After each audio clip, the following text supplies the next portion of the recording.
கரெக்ஷனுக்கு தனியா எம்ப்ளாய்மெண்ட் தெளிவாக சொல்லிடுறோம். ஏன்னா இவங்களுக்கு அது தெரியாது, ஆதார் உதவி யாரும் கிடைக்கும்.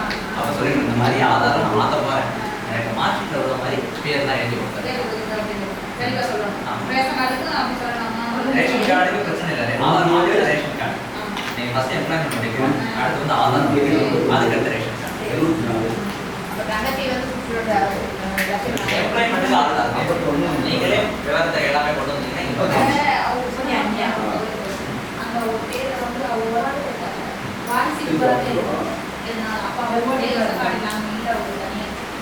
ஆள் இருக்காங்களா?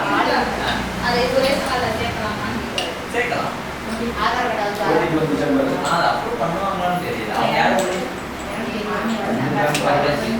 பசங்க யாரும் இல்லையா?